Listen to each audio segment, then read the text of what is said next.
শ্রীলঙ্কার বিপক্ষে ৩ ম্যাচের ওয়ানডে সিরিজের জন্য বিসিবি অদ্ভুতভাবে স্কোয়াড ঘোষণা করলো, যেখানে বারবার ব্যাট হাতে ব্যর্থ তবু জাতীয় দলের জায়গা পাকা। আর অন্যদিকে একজন ম্যাচ জেতানো হিরো একের পর এক পারফরমেন্স করেও জাতীয় দলের সুযোগ পাচ্ছে না।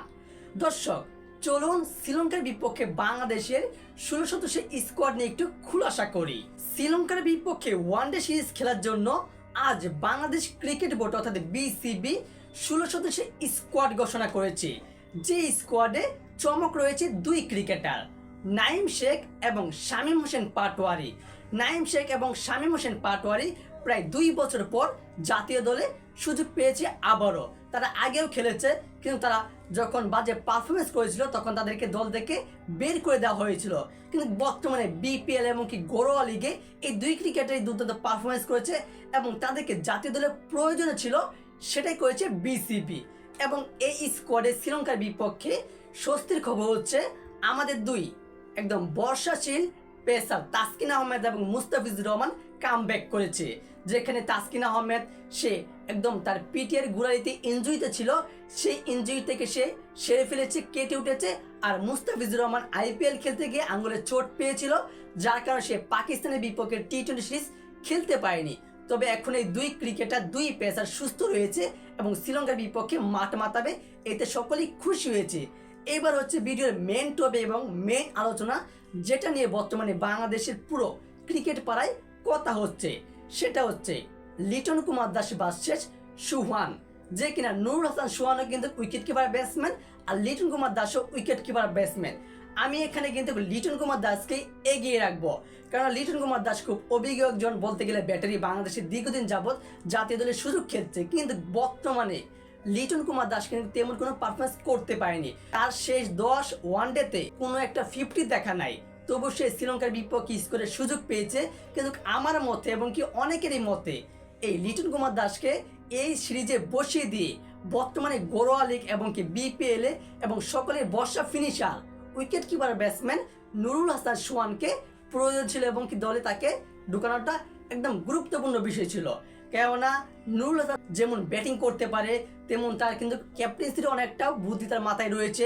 সে গ্লোবাল সুপার লিগে রংপুরকে চ্যাম্পিয়ন করেছে এবং বাংলাদেশ প্রিমিয়ার লিগ অর্থাৎ বিপিএলে রংপুর রাইডার্সকেও সে নেতৃত্ব দিয়েছে এবং কি ফাইনালে উঠিয়েছে।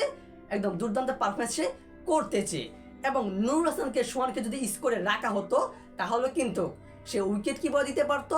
উইকেট কিপার তো আমাদের জাকির আলী অনেক স্কোরের সুযোগ পেয়েছে, তবে নুরুল হাসান সুহানকে আমি আবারও বলি তাকে প্রয়োজন ছিল। আর লিটন কুমার দাসকে বলছি না তাকে প্রয়োজন ছিল না, হ্যাঁ তাকে প্রয়োজন, কিন্তু এই সিরিজে না, কারণ সে বর্তমানে বাজে ফর্মে রয়েছে। সে যদি সেখান থেকে একটু উঠতে পারে, ভালো একটা কিছু করতে পারে, কিছুদিন প্র্যাকটিস করে কিংবা ঘরোয়া লিগ খেলে সে আবারও খেলাটা আগের মতো ক্লাসিক্যাল শটটা রানিং করতে পারে, তাহলে বাংলাদেশ ক্রিকেটের জন্য সেটা লাভজনক হয়। কিন্তু কোন হিসেবে বাংলাদেশ ক্রিকেট বোর্ড এই আবার লিটন কুমার দাসকে যে গোল্ডেন ডাক মারে বারে বারে 16 রানে আউট হয়, তাকে রেখে সেই নুরুল হাসান সুহানকে সুযোগ না দিল। তবে আশা করি এবং কি বিসিবি ক্রিকেট বোর্ডের যে নির্বাচকরা রয়েছে তারা বলছে যে নুরুল হাসান সুহান তাদের তালিকায় রয়েছে এবং কি আগামীতে সে সুযোগ পাবে। অবশ্যই লিটন কুমার দাস যদি এই শ্রীলঙ্কার বিপক্ষে সিরিজটা ওয়ানডে সিরিজে দুর্দান্ত পারফরমেন্স করতে পারে, তাহলে কিন্তু তাকে নিয়ে আর কখনোই আমরা সমালোচনা করতে পারবো না। এবং আমরা কি চাই কাউকে নিয়ে সমালোচনা করতে? আমরা তো চাই সকলের প্রশংসা করতে। তো লিটন কুমার দাস বর্তমানে খুব বাজে একটা ফর্মে রয়েছে, যার কারণে তার পরিবর্তে একদম বরাবর নুরুল হাসান সুহানকে সেই জায়গাটায় ঢুকানো যেত। এবং নাঈম শেখ তো রয়েছে, শামীম হোসেন পাটো রয়েছে, মুস্তাফিজুর রহমান ব্যাক করেছে, তাসকিন আহমেদ ব্যাক করেছে, আর মেহেদী হাসান মিরাজ তো অধিনায়ক, তার সাথে রয়েছে নাজমুল হোসেন শান্ত, রিশাদ হোসেন, তানভীর ইসলাম, নাহিদ রানা এবং তানজিম হাসান সাকিব। আর বর্তমানে বাংলাদেশের হার্টিটার ব্যাটসম্যান তাওহিদ হৃদয় তো আছেই। অথবা বলতে চাই যে বাংলাদেশের যে স্কোয়াডটা রয়েছে সেটা অনেক ভালো হয়েছে, কিন্তু এখানে একটা পরিবর্তন আনলে খুব ভালো হতো। সেটা হচ্ছে লিটন কুমার দাসকে একটা সিরিজ বসিয়ে নুরুল হাসান সুহানকে সুযোগ দিতে যে সে কি করতে পারে জাতীয় দলের জন্য দেশের হয়ে। আর দর্শক, এই নিয়ে যদি আপনাদের কোনো মতামত থাকে যে আমার কোনো কথাতে, কিংবা আপনাদের যদি মনে হয় যে নুরুল হাসান সুহানকে ঢুকানো দরকার ছিল সেই লিটন কুমার দাসকে বাদ দিয়ে, তাহলে অবশ্যই ভিডিও কমেন্ট বক্সে জানিয়ে দিবেন। আর আমি আপনাদেরকে এই স্ক্রিনে এক নজরে দেখিয়ে দিচ্ছি যে 15 সদস্য স্কোয়াডে কারা কারা রয়েছে।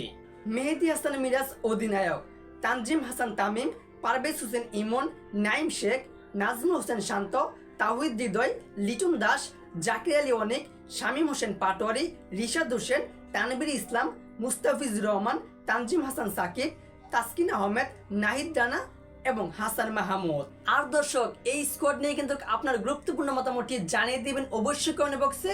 আর ভিডিওটিতে লাইক দিয়ে চ্যানেলটি সাবস্ক্রাইব করে আমাদের পাশেই থাকবেন। ধন্যবাদ।